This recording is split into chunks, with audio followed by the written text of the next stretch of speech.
بسم الله الرحمن الرحيم. يا أيها المزمل قم الليل إلا قليلا نصفه أو انقص منه قليلا أو زد عليه ورتل القرآن ترتيلا إنا سنلقي عليك قولا ثقيلا إن ناشئة الليل هي أشد وطئا وأقوم قيلا إن لك في النهار سبحا طويلا واذكر اسم ربك وتبتل إليه تبتيلا رب المشرق والمغرب لا إله إلا هو فاتخذه وكيلا واصبر على ما يقولون واهجرهم هجرا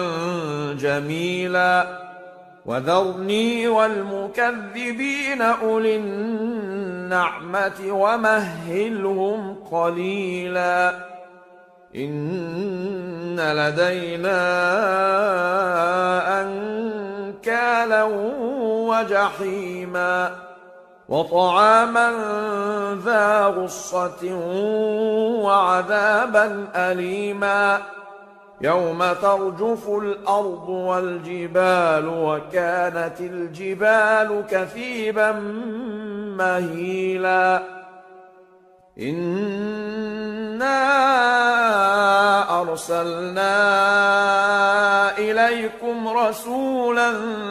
شاهدا عليكم كما أرسلنا إلى فرعون رسولا فعصى فرعون الرسول فأخذناه أخذا وبيلا فكيف تتقون إن كفرتم يوما يجعل الولدان شيبا السماء منفطر به كان وعده مفعولا إن هذه تذكرة فمن شاء اتخذ إلى ربه سبيلا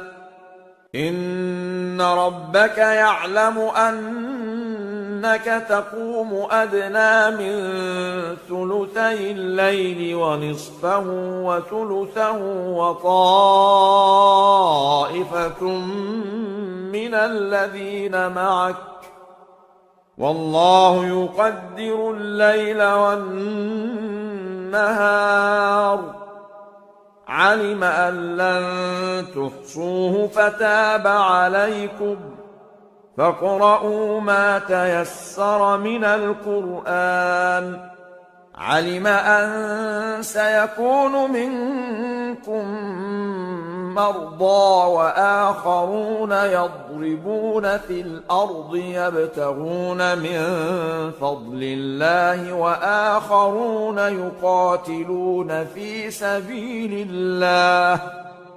فاقرؤوا ما تيسر منه وأقيموا الصلاة وآتوا الزكاة وأقرضوا الله قرضا حسنا وما تقدموا لأنفسكم من خير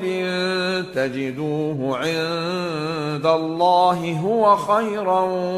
وأعظم أجرا واستغفروا الله إن الله غفور رحيم.